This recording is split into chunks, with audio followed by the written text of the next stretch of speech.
Hey, everybody, welcome back to DC Junction. I'm Mike. And this is Matthew. We are here today with our weekly news roundup where we're going to get into all this, just whatever the meatiest thing in DC and a few little bacon bits on top. But first and foremost, guys, remember, look above Matt's head at DC Junction. Make sure you guys are following us there on all the social medias. Also, if you haven't already, make sure you subscribe. We just crossed 300 subscribers. Thank you very much. We appreciate all of you. But we're trying to hit 500 by the end of the year, and we're so close. We're so close, guys. So if you like what we're doing here, share our stuff, tell your friends, tell your neighbors, tell your enemies so you can argue with them in our comments. Whatever you need to do to boost our numbers, we'd really appreciate it. We really do appreciate it. Before we get into that, get into the main meat of today's show, which if you've read the title is going to be all about just dissecting the absolute hell out of James Gunn's Rolling Stone interview, because holy crap, he gave us a lot to work with. Before we get into all of that, Matt, how you doing, buddy? Man, I'm not too bad. Been having a little bit of fun here and there. It's been active. This is when all the summer camps start and different things like that. So it just seems like I work and then run home and try and get things done before they need to get done. But beyond that, everything's been going cool. I'm trying to think. Haven't watched any cool movies lately just because I haven't had time. No, wait, there was something I watched. What did I watch? Oh, this is so off brand and topic, but whatever. So, there's this kid named Milo Manheim. He was in the zombie movies that's on Disney Plus. Comic book alias name I know. Heard in Milo Manheim. Yeah, I think is how it's pronounced. Oh, he's gonna get bit by a radioactive animal. Oh, yeah. Something in his life. Oh, I'm gonna get to that. But he was also in the new Doogie Howser reboot. He's been in a couple things. Doogie Howser reboot? Kind of. It was I missed that. A girl instead of a boy. But it was a Disney Plus thing. It looked like it was cool. Point is that this guy has just kind of become the new household crush. So there was a movie. We looked him up online to see what other stuff he'd been in. And there's this movie called Journey to Bethlehem that he's in. And it's a musical. It was one of those things where you're like, I'm always... Was it one of those like pure flicks things? Well, that was what I was worried about. Because, we're pretty Christian family, so we enjoy some of that stuff, but some of it also just gets really dour. Oh, you don't want to watch the Kirk Cameron Sesame Street knockoff that Prime is pushing? You don't want to watch Mr. Kirk or whatever he's called? No, but this movie was really good, really fun. Yeah. Everybody who was in it, I mean, it was just one of those times like I was just taken off guard by how good this movie was. Fun. And of course, like they had Antonio Banderas somehow got him into this movie. Well, he's not really busy right now. Well, he played King Herod, so I don't know if you know anything about any of those stories. I was raised Catholic, so yeah. I know enough. I mean, I went through confirmation and all that. I was religious for long enough to know about it. Fair. Yeah.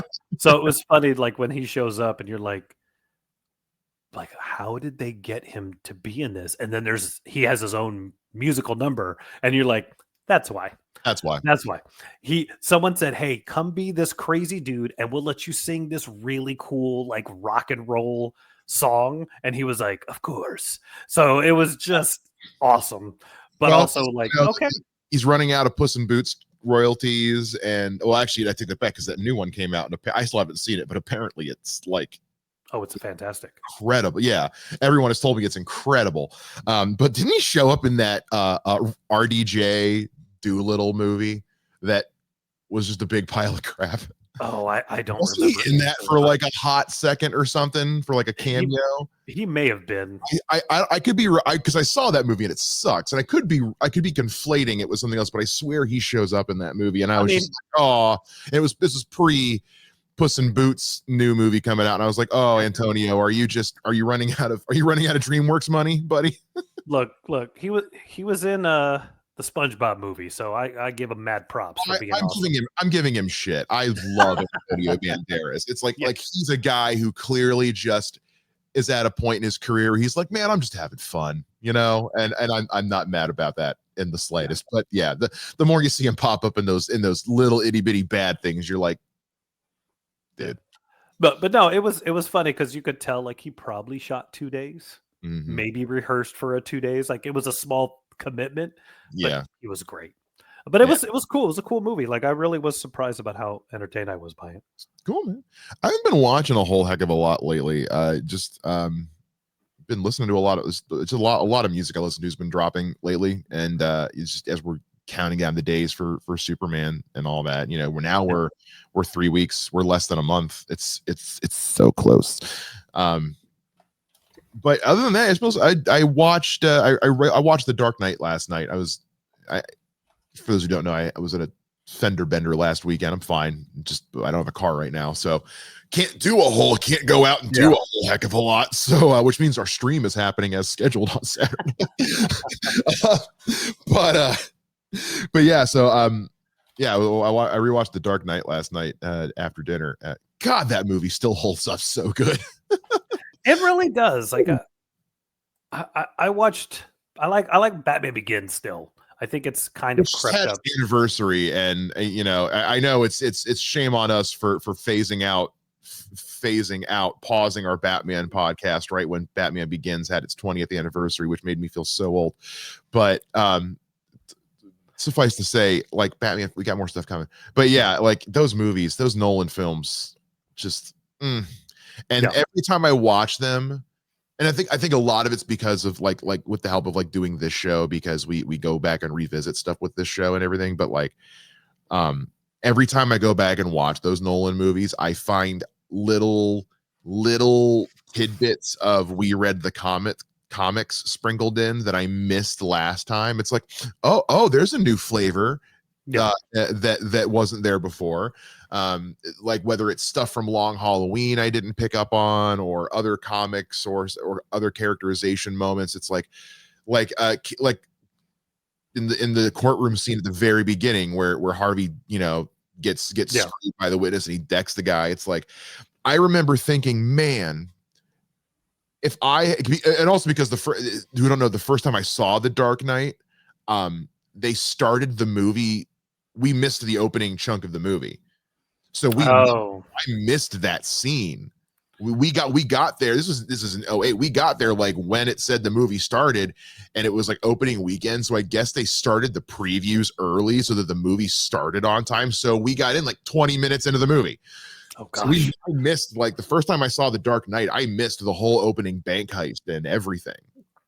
Jeez. So it's one of those things. It's like, and I never picked up on it until last night. It's like, man, if I had seen this movie properly the first time, I would have thought they were going to turn Harvey into Two-Face in that opening scene. Yeah. Because the way that courtroom scene's going on, the guy's like hostile. Oh, it's like, wait, are we doing it now? Those trailers were so misleading. Like, yeah, it's like, but it's one of those little things. It's like, again, that's just such a nice misdirect for the comic fans to make them who are watching. It's like, wait, oh my God, are we getting Two-Face in the opening 10 minutes? Holy shit. Yeah. I'm like, that movie's so good. Yeah. But all right, enough of that. We need to get into the main thing that people are here to talk about, which it's going to be really hard to do though if you don't have tickets, because in order to get to this part of the show, you are going to need special tickets. Matt, do you have your tickets? Let me see. I don't know. I've been hitting the gym. Yeah, it's supposed to go to the Gun Show. We haven't visited the Gun Show in quite some time. It's been a bit. It's been busy. There's been so much going on. It's hard to really like differentiate between like Gun Show stuff and everything. But like James Gunn gave us a wallop of a Rolling Stone interview recently that was just full of goodies and goodness for people like us. So we thought we would spend the bulk of today's show diving in, dissecting this as much as we can. I've got like 30 different sources pulled up. I've got the article. I've got Batman-news.com. I got a couple other geek play. So we're going to break this down as best we can in the span of the show. There's a lot of other DC news that has sprouted up here and there. We'll cover some of it probably in the context of the Gun Show as we can. Anything we don't get to, we'll try and kind of gloss over at the end, but like we're just trying to hit like the big stuff today because we don't want to be here for an hour, guys, because we're doing this Friday morning. It is 10:15 Eastern time. We let this go as late as we possibly could, and I'm technically working right now. We both are. So let's get into this thing. First and foremost, I think we covered this last time, but just in case we didn't, James Gunn did confirm that the new DCU has had heroes for 300 years. These heroes have been around. Like, this is not I think we did cover this last week, but again, it's like, it's not Man of Steel where it's like Batman's been around 20 years and Superman's been around for a year and a half. And then later on, when we're trying to save this thing desperately, we'll say, actually, the Justice Society's been around for a long time. We just never mention it. And then they're actually the best part of this movie, and we're going to kill them off and never use them again. Yeah. In Man of Steel, the first movie, we didn't know anything about but him, and it was clear in that first movie he's the only one. Yeah. And then we get to BVS, and they start retconning and saying, oh no, this was here and this was here. And I'm not poo-pooing it. I'm just saying, like, we went into that movie thinking Superman was the first guy. We're going into this movie knowing, like, no, they've been around for not millennia, but it's, what is 100 centuries? There you go. Okay. You were close. You were there. You were on the right track. I think I really want to talk more about this because I think that's really important because DC as a whole, I know we don't like to too much, when you compare DC to Marvel, DC's a little weird. I mean, Marvel's weird too, but DC dips its toe in the camp pool a little bit more than Marvel does. But that's honestly kind of what makes DC work so well, I think, is that it's just so unapologetically odd. Marvel tries to play in the real world and real cities, and that's cool. That's dope.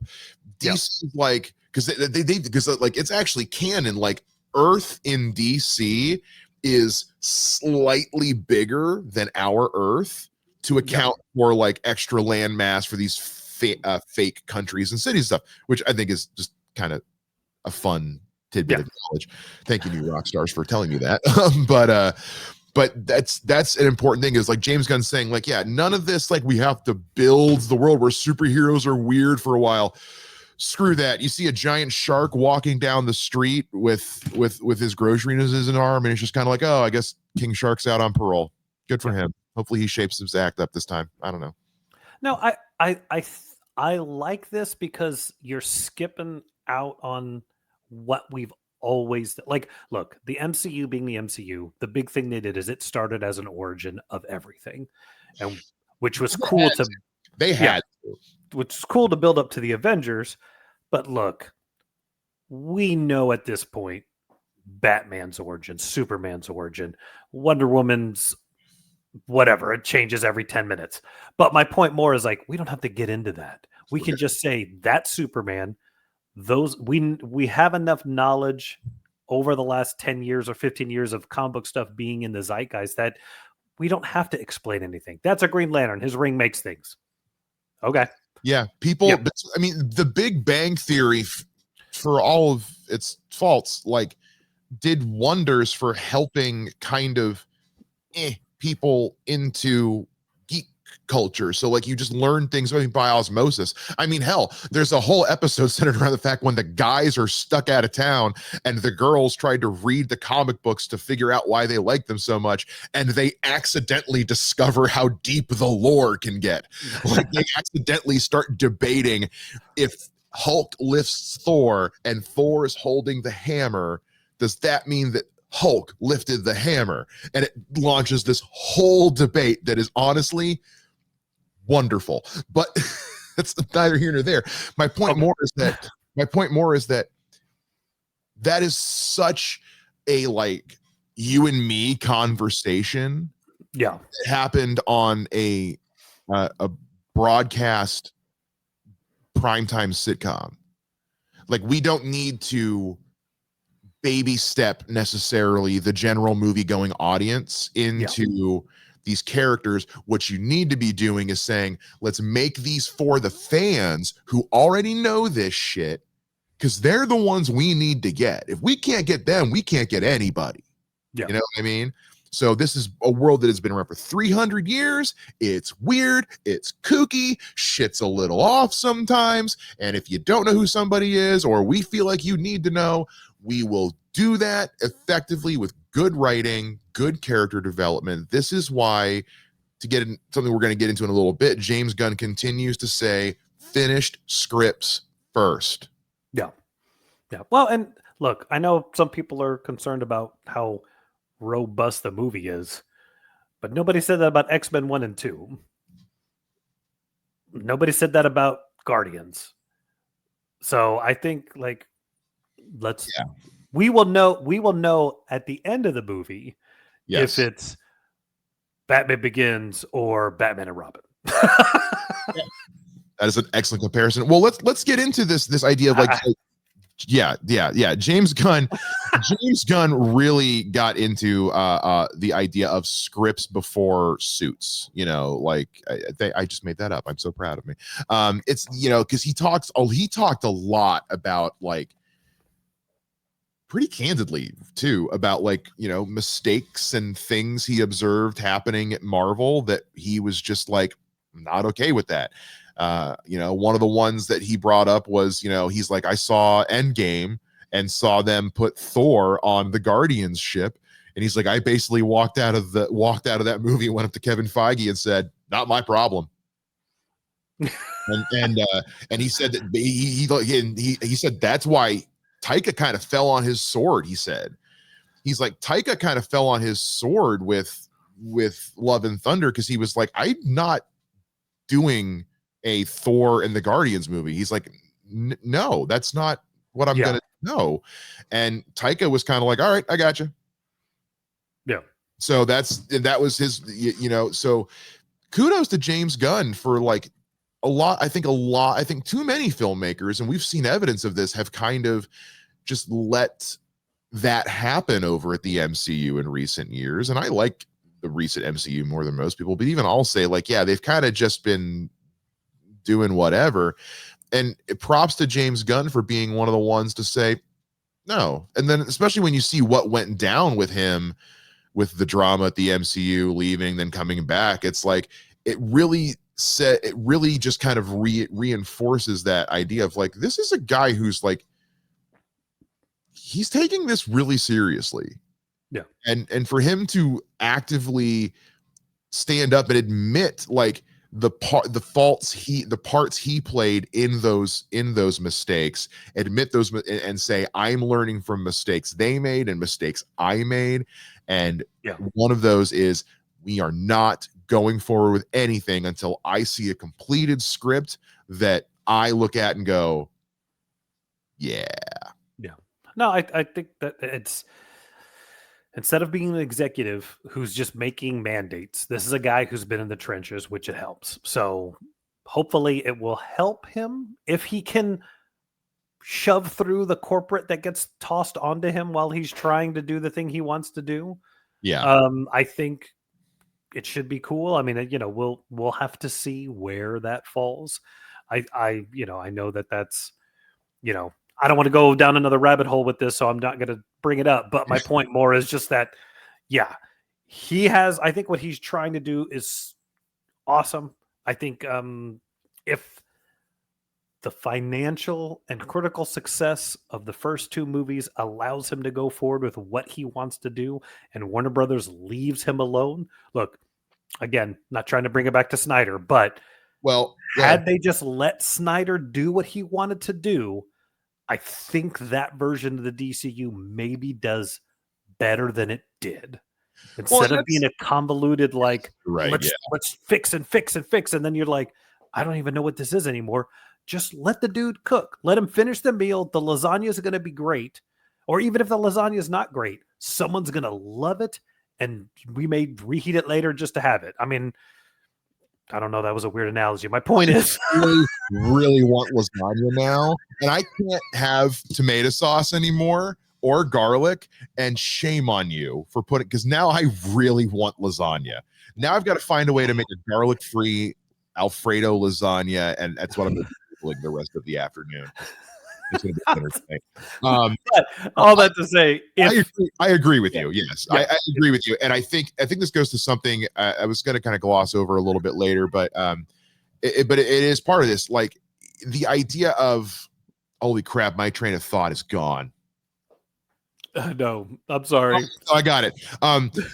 Somebody had posited on Threads. I don't have it in front of me, but I remember I sent it to you. This is like a week or so ago about Warner Brothers making him move dates or something, and he came out and said, like, because of the new hierarchy structure with having an established DC studios, that's not an option anymore. Back in the Snyderverse days, there was no DC studios. It was just a DC movie made by Warner Brothers, and Warner Brothers was the studio. So they would, and Warner Brothers is a studio, it makes movies by committee. So it was just a lot of this. Yeah. That's not the case anymore. I think that was probably one of the things James Gunn kind of like probably was in his deal, was like, okay, fine, but like, I'm the boss. Yeah. If we do this, I'm in charge. Like, I'm not, me and Peter are in charge. Like, it's not going to be a thing where we come over, try to make movies, and then you give us 30,000 notes about how to appease stockholders. No, that's not happening. So, yeah, to that kind of goes to your point. Yes. Of like, we're here to, avoid, those are the mistakes we're trying to avoid, and the having that umbrella of a DC Studios, it offers a lot of protection in that way, to protect himself and Peter, but also the filmmakers themselves that are coming in, so that way they can be free to make the movies that the studio, that DC wants to make, not the committee or whatever. Yeah. We should probably now get into, the Batman, or Batmans of it all, I should probably say, because this was a big thing. This was a huge takeaway. Yeah. And I should probably, I know this is the Gun Show, but we should probably throw this up just for shits and giggles. And if you're still here, by the way, hey, subscribe. Appreciate it. We're working hard. He talked about, like, yeah, he's been trying to really quash a lot of the bullshit surrounding Batman and DC right now, because obviously we're all still waiting on updates of Matt Reeves, the Batman. Obviously, so is he. And obviously we're all curious about DCU's Batman and when that's going to happen. And he said something that really stuck with me in a way that I feel like we've danced around this, but we've never explicitly said it, which is, guys, just about every Batman story has been told in some way. Like, there's a lot you haven't. I can see the look on your face. When you talk about like the big ones, the ones that like need to be told, we've touched on most of them in some way, shape, or form.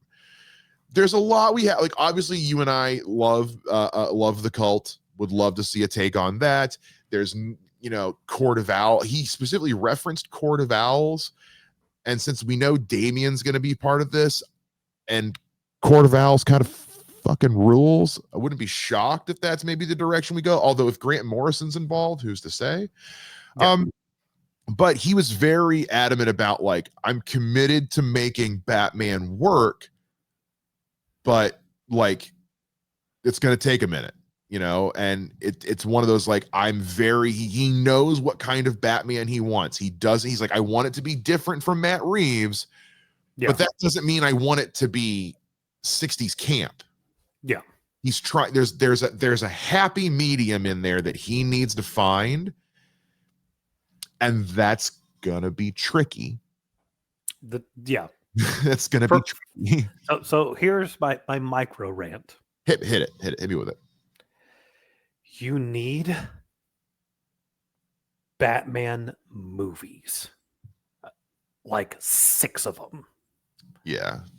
And that's the thing, is like some of the most interesting stories of Batman, give or take, depending on how you feel, have to do with the Robin situations, have to do with like, hey, this is something I dealt with before. Now it's coming back. You don't get the last Arkham being awesome without getting 3 or 4 stories ahead of it. And that's where I moderately disagree with. I understand what James Gunn's is saying.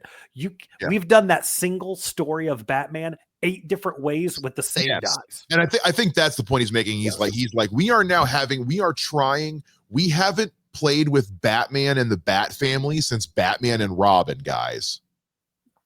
Yeah. So like this is like, it's kind of like when they did the first Venom movie. Was it the best movie ever? No, but it was good enough. You know, like it was good. It was like, okay, you guys. So with this, it's like we're coming out the gate with we're going from Batman and Robin to however long of Batman solo and beating that horse to death. Mostly good. Now we're gonna, okay, guys, we are dipping into not just Batman, we're going into Batman. Yeah. See, I think that's where you're stuck. Yeah. Almost is like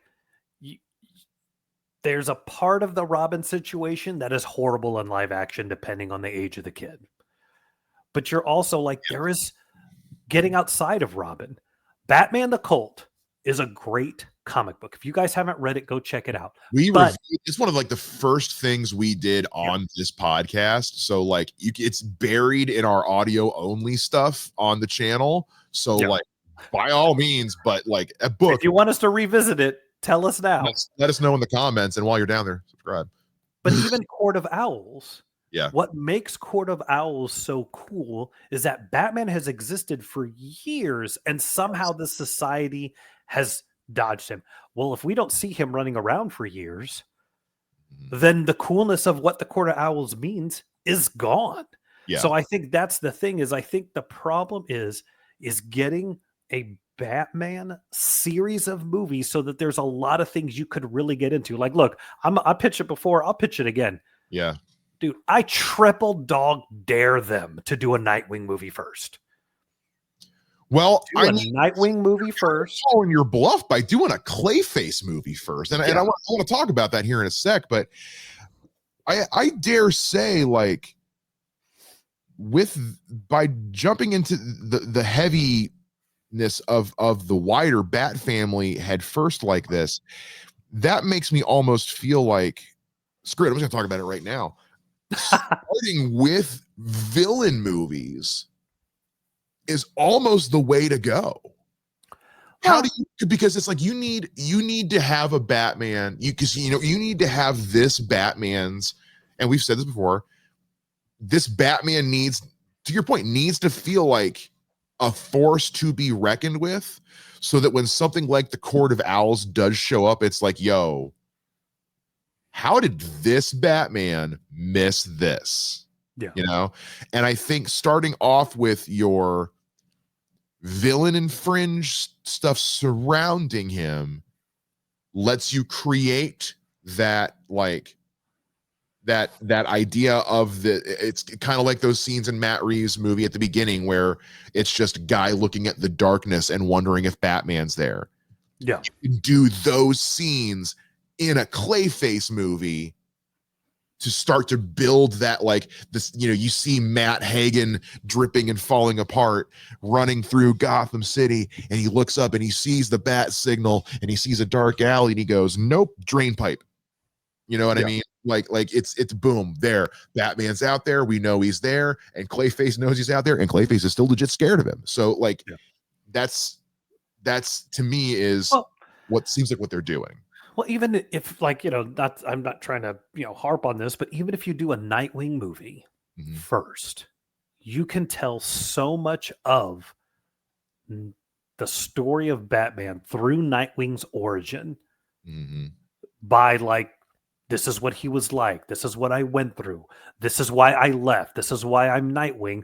Tell a Nightwing story, and then your end credit scene is Damian showing up Yeah. as Robin and going like, Because that's "Hey, the other thing just is because I mean it sucks, you but got a I Damian think too. yeah, because look, am I the biggest fan of Red Hood?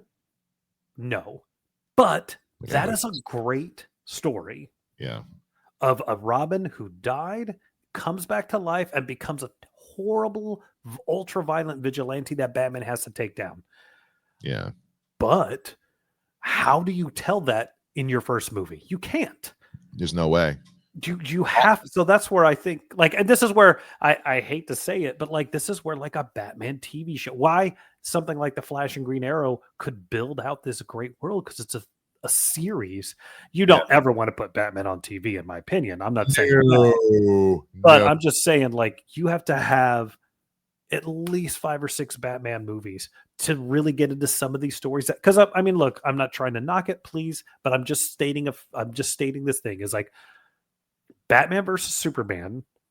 Because we weren't invested in either one of these characters for a running time, some of that story is lost on, like, why is it important that they're fighting? Yeah. You know, it like that comic worked because we had them best friends for 40, 50 years. Yeah. So I think that's I understand what he's saying. Yes, if you're looking at the one-shot movie, they've told pretty much everything they can, because everything else depends on you building that lore up to it without having to do 20 minutes of flashback at the beginning of the movie. Yeah. Sorry, that was more than a micro rant. It's fine. The last thing I want to say on this is simply just, and again, this is kind of just treading on ground we already had before, but it's like Batman fans have eaten well for a very long time. Not to quote year one too much, but we need to let other parts of DC have fun for a while. There's a lot of DC characters that haven't had like the fact that we're getting Mr. Terrific and Guy Gardner in a Superman movie is still kind of blowing my mind a little bit. I mean, the fact that they're talking about that literally we Miracle just cartoon about a Mr. Miracle animated run by Tom King is like, guys, there's so much cool shit we haven't seen yet. Yeah.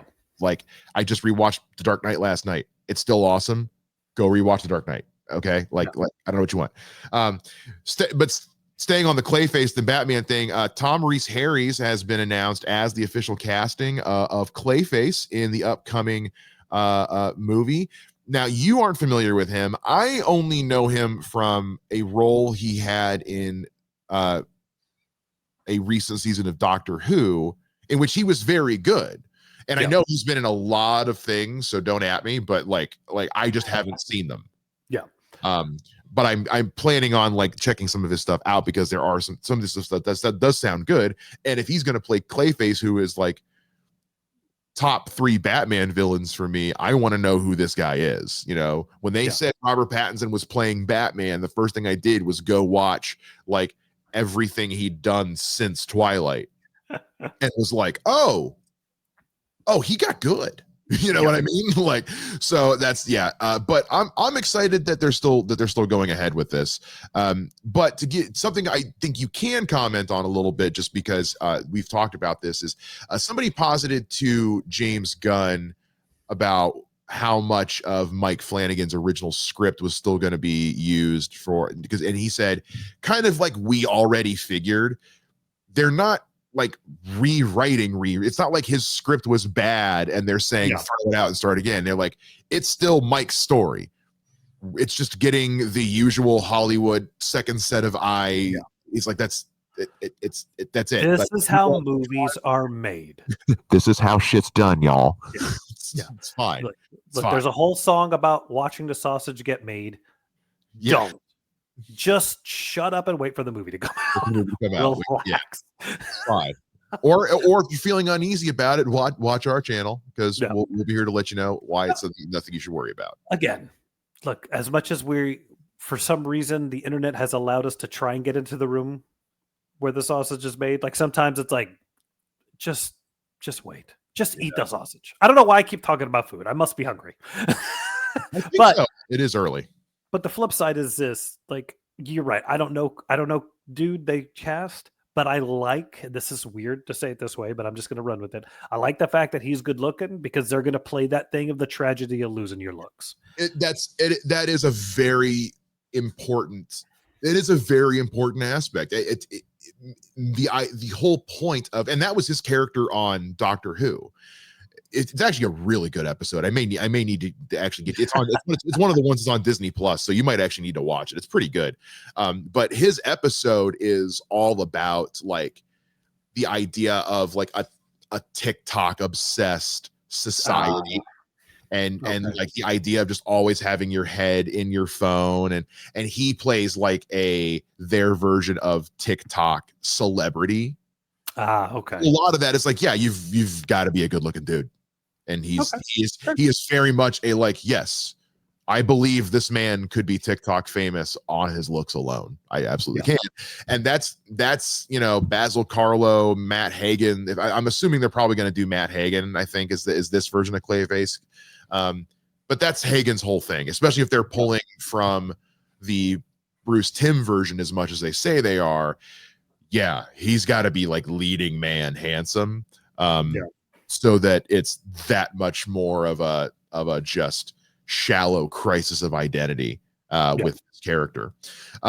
Just to wrap up a few little fringe things from his Rolling Stone interview, he mentioned that there is this one lead actor, he didn't say which one, that was obsessively watching hate videos, that they had to have an intervention to be like, you need to get off the internet. Like I have a feeling it was Corn Sweat. I really do.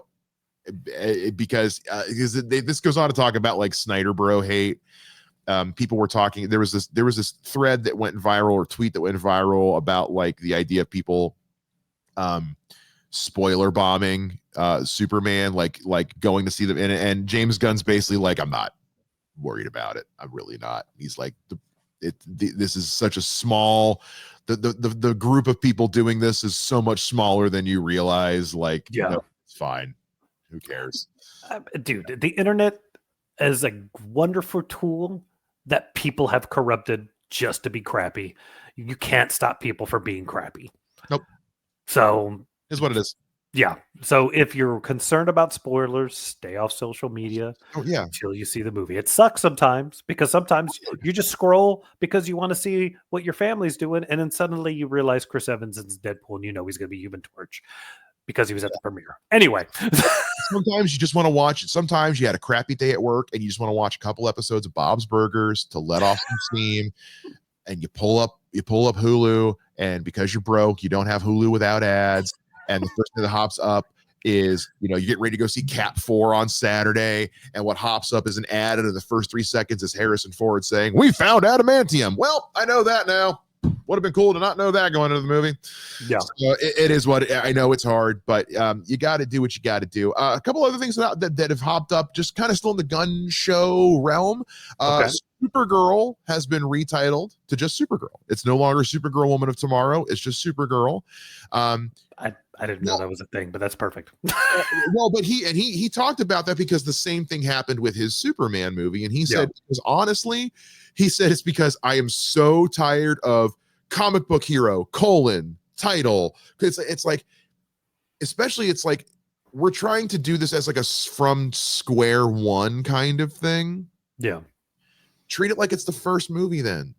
This is just Superman. This is just, if you really feel like it needs one, great. But also, I think that also gives people a bit more room. It lowers expectations to be like, this isn't going to be a 1-for-1 of Woman of Tomorrow.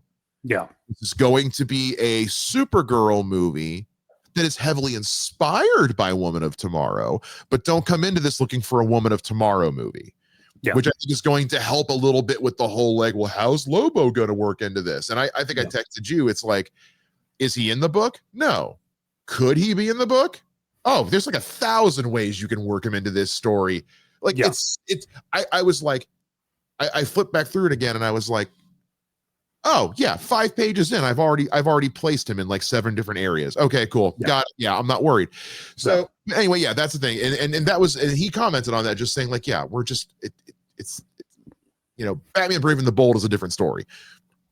You can't just call the first DCU Batman movie Batman. We've had 2 of those. Yeah. Yeah. So, No, sure. I got do that. Well, yeah, cool, goodness. And then I think that's it. It sounds to me like they are really holding to their, like, we're not trying to put out more than we can. We're trying to take it slow, get us scripts, and just get ready to have some fun. Yes. That was the main, I think that's the thesis statement from this Rolling Stone interview, is just, you're ready to have fun, guys. We're 3 weeks away from just fun. We're 3 weeks away from knowing what the deal is. Yeah. That is kind of how I feel. And it's like, I'm gonna be broken record. If it's great and it makes that money, then we'll see some floodgates open. Mm-hmm. If it's okay and it does okay, we may see a bit of a longer time for things to happen. We might see a whole fire sale happening over there. But regardless, that's kind of the main stuff. There was some other fringe DC news in general that dropped. The first trailer for season 2 of Sandman has released. I haven't watched it yet because it's one of those, it's like, I know I'm looking forward to this show, but I also know, like, with the drama surrounding it, I kind of just don't want to admit that, like, it's happening. So I haven't watched it yet, and Matt's not going to. I just know he's not. So he's not interested. And there have been some just like set updates and stuff from Lanterns.